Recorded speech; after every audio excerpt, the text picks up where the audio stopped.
Voltamos para trabalhar e agora estudar o Código de Menores. É importante nós entendermos, como já falamos na aula passada, que criança e adolescente não eram tratados como sujeitos de direitos.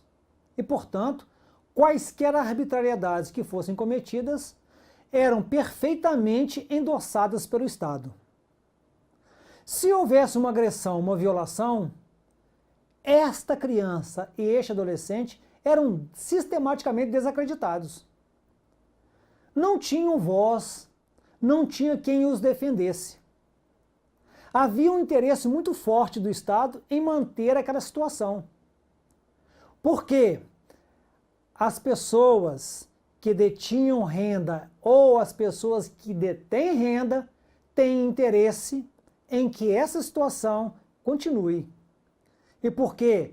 É necessário manter a situação atual. Quanto mais pessoas não contarem com esclarecimento, com o conhecimento, mais fácil é negar esses direitos.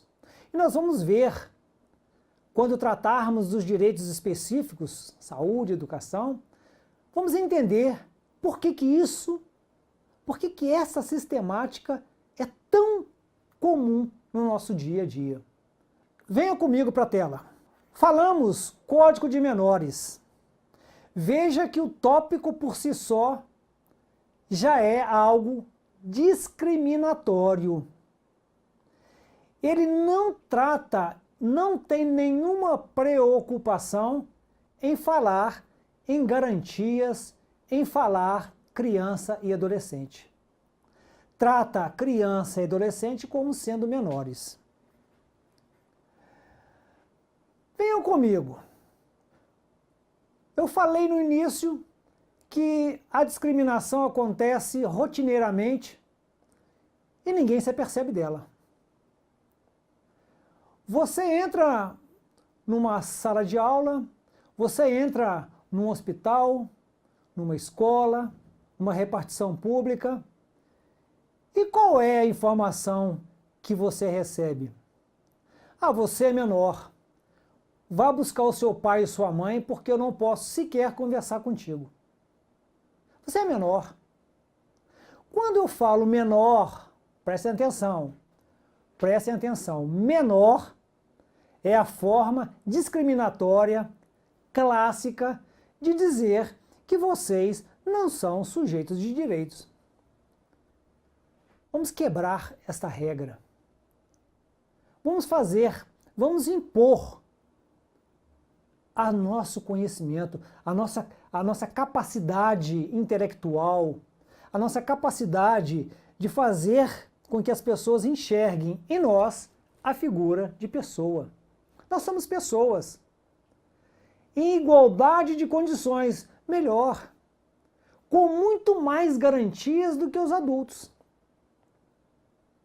Lembre-se que eu falei, atenção, direito à prioridade absoluta só existe para criança e adolescente.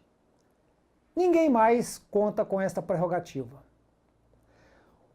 A Constituição, nos seus vários artigos, a única forma que ela coloca, a única garantia, o único detalhe, o único ponto de ressalva é este aí para criança e adolescente. Prioridade absoluta. Ponto. A partir do momento em que as pessoas começarem a serem alertadas, vai haver esta modificação. Então, quando se falou à época em Código de Menores, começou-se a trazer pequenos avanços na legislação para dar uma proteção. Mas, meus queridos amigos, Código de Menores, mas você sabe o que trazia de bom para abre aspas e fecha aspas, menores? Nada. Na verdade, este código veio trazer proteção para os pais, para a sociedade.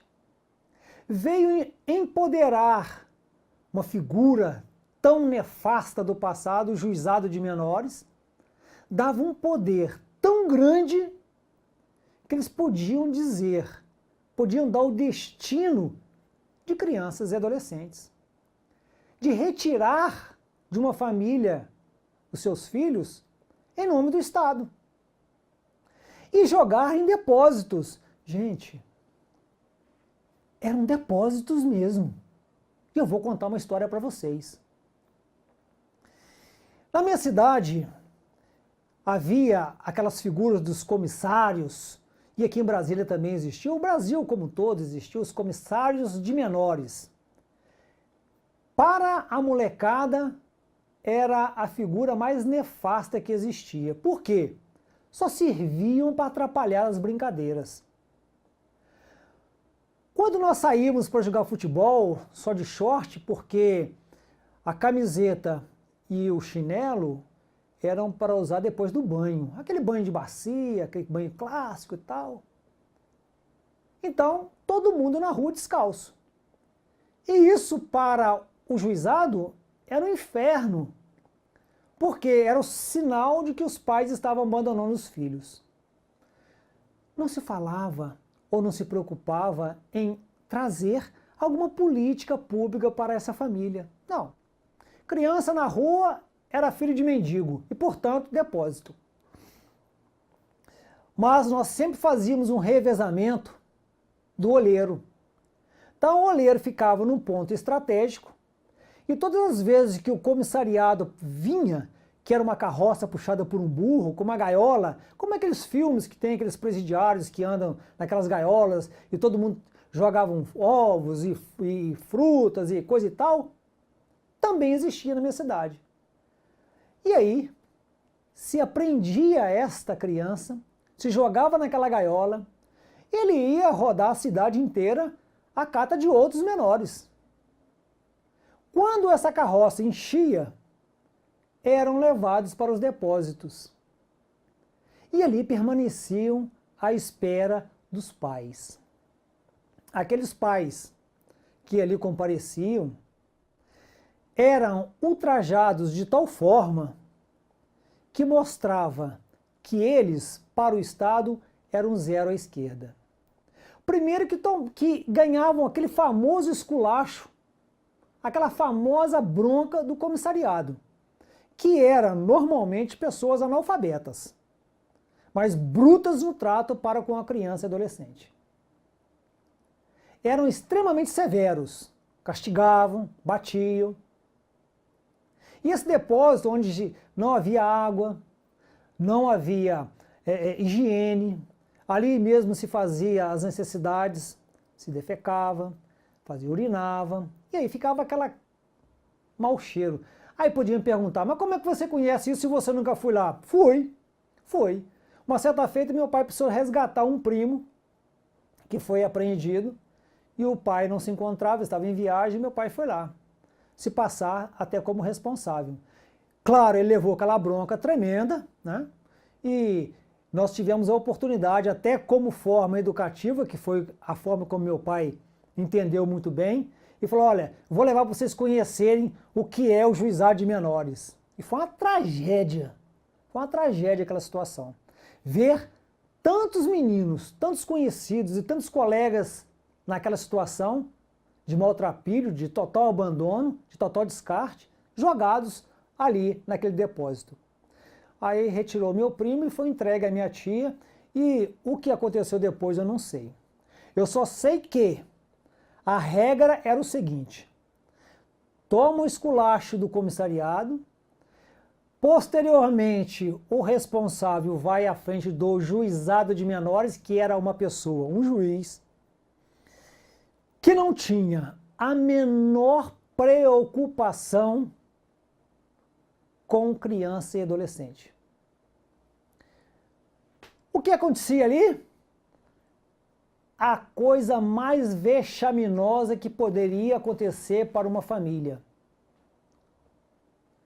Os pais eram maltratados por aquele juiz. Depois de todo esse percalço, uma tarde inteira, a criança era liberada aos pais, mediante um termo de responsabilidade. Claro que quando chegava em casa, tudo era descontado. E aí se preparava para tomar aquele couro do pai e da mãe. Viu o pai, dava o serviço, vinha a mãe e completava, porque ambos levaram perderam a tarde toda de trabalho. A mãe perdeu a tarde inteira deixando de tomar conta de outros filhos. E assim acontecia. E daí? Por que tudo isso se passava? Se passava porque existia uma coisa anacrônica, uma coisa diabólica que se chamava Código de Menores. Tudo podia ser feito em relação à criança. E aquele couro que o menino levou em casa, que ficou todo machucado, agredido, ele podia sair daí, ir no juizado de menores e reclamar? Ele iria perder o seu tempo. Por quê? Tudo que era feito em relação a ele, todas as agressões que eram feitas, eram chanceladas, eram tuteladas pelo Estado. E por que isso, gente? Atenção! A criança era tratada como objeto. Ponto. Não tem voz, não tem vez, não tem direitos. Então esse código, quando veio, ele veio com uma tentativa de fazer uma proteção. Ele foi acontecendo muito a contragosto de muitas autoridades, mas ele foi aparecendo. E aí apareceu o Código de Menores. Antes dele, o que existia? Nada. Nada. Então, nós conhecemos e nós sabemos de relatos de pais que violentavam as filhas. Aí nasciam as crianças. Essas crianças eram jogadas, eram para os depósitos, eram abandonadas, eram colocadas para adoção, eram deixadas à margem, nas estradas. E assim ficava. Porque proteção alguma existia. O código veio dar um pequeno empurrãozinho, ajudando a criança e adolescente. Mas isso não é tudo. Venham comigo para a tela. Eu falei para vocês que os destinatários desse código não eram os menores, não eram as crianças. Vejam que eu estou falando ainda menores. Vamos mais adiante corrigir esse tema, que esse termo é um equívoco. Quem eram os destinatários do código? Eram os pais. Os pais é quem eram os destinatários desse código. A eles o código dirigia. A eles o código responsabilizava. Porque, voltando, repetindo, frisando, criança e adolescente não tinham voz. Era uma panela só. Não se fazia sequer a distinção da infância e da adolescência. No próximo bloco, vamos continuar discutindo esse tema, essa matéria que se chama Código de Menores.